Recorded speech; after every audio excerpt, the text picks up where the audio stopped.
watching WSTM, Channel 3 in Syracuse. And now, Matt Mulcahy, meteorologist Hank Lucas, and sports with David Ryan.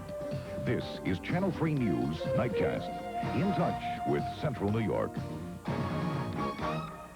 The fight for freedom coming fast and furious in the Soviet Union. People are changing history before our eyes.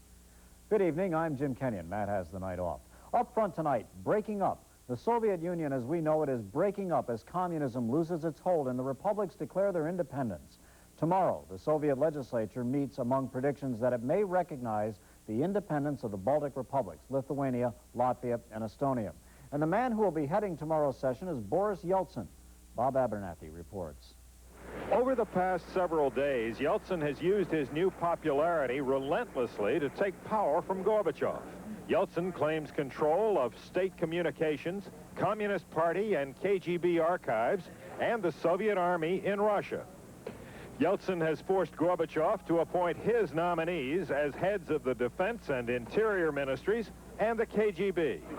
And Yeltsin's prime minister is now in charge of nominating all Gorbachev's new cabinet, cleaning out everyone who supported the coup.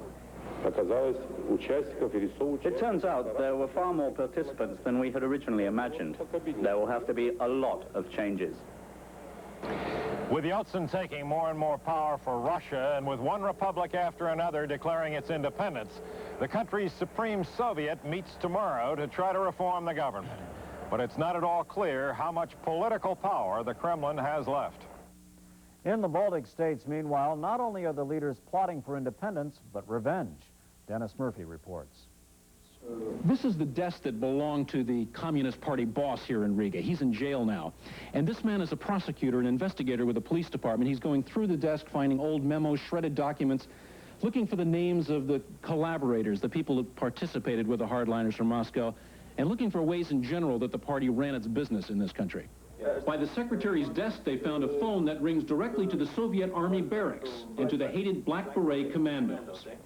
Lenin is still on the wall of the party secretary's office, but overnight his statue was toppled from its pedestal in downtown Riga. Latvians couldn't believe he was gone. Hot debates about the past, the future shot through the crowd. Independence now, it's a real fact. This young Latvian hopes to go back to his grandfather's farm that Stalin collectivized so disastrously in the 50s. Lenin is gone. Now the Latvians are talking about a Nuremberg-like tribunal for his men who took the hard line and lost it all. Dennis Murphy, NBC News, Riga, Latvia. Now, all these events are putting more pressure on the Bush administration to send aid to the Soviet people. Today, President Bush, with his customary caution, said that he'd have to see what happens tomorrow when the Soviet parliament considers independence for the Baltic states. Everyone knows our policy. We want to see the Baltics free.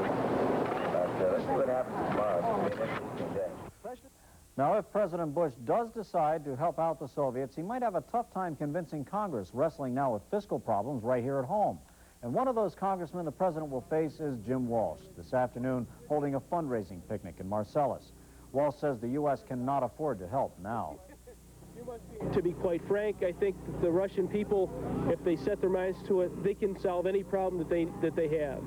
So I would encourage them to keep up the good work and don't look for a check from Uncle Sam.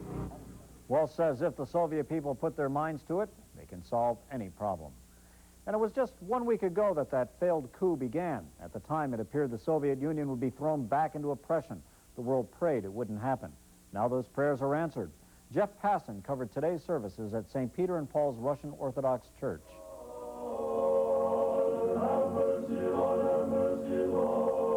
In Syracuse's Russian community, where immigrants and their families remember the hardships of communism and the pain of war, people are still reeling from the events of the past few days, offering prayers of thanks.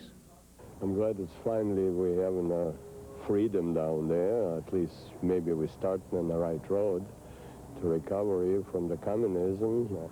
I like that they changed it over there. I hope that they go because communist regime is awful bad. I like that they change it. I'm happy for the people.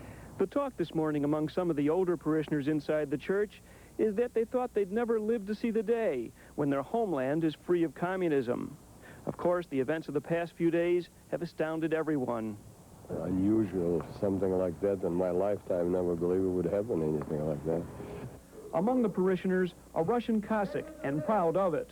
Fiercely anti-communist, a prisoner of war twice, Mike Lobko couldn't be happier about what happened.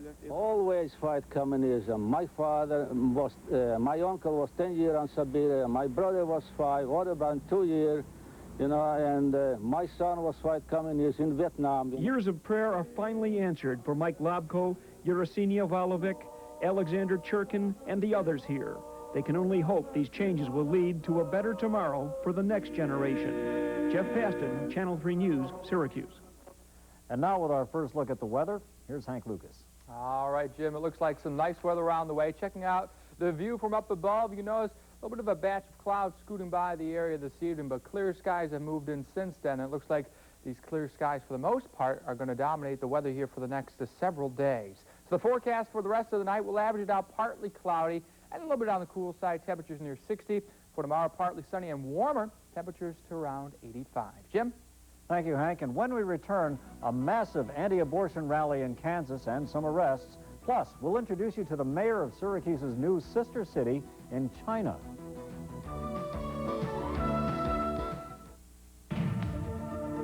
It's closeout time, and your Pontiac dealer has a big headache. Too many 91 Pontiacs still in stock.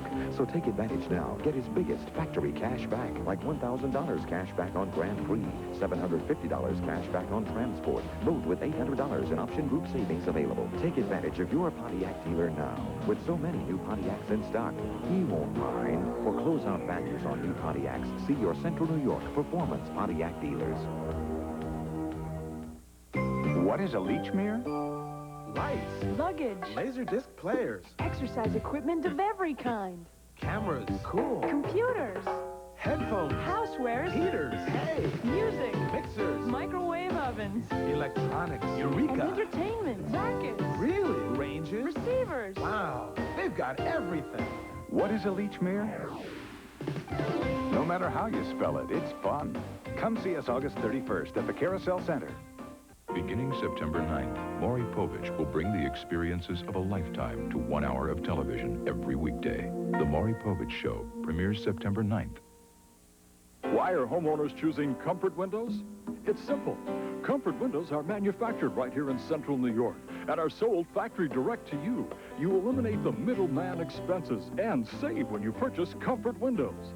Comfort Windows are also designed for quick and easy cleaning from inside your home. So join the many satisfied homeowners and call Comfort Windows today. You'll receive $50 off every window. If they're not Comfort Windows, you've settled for less.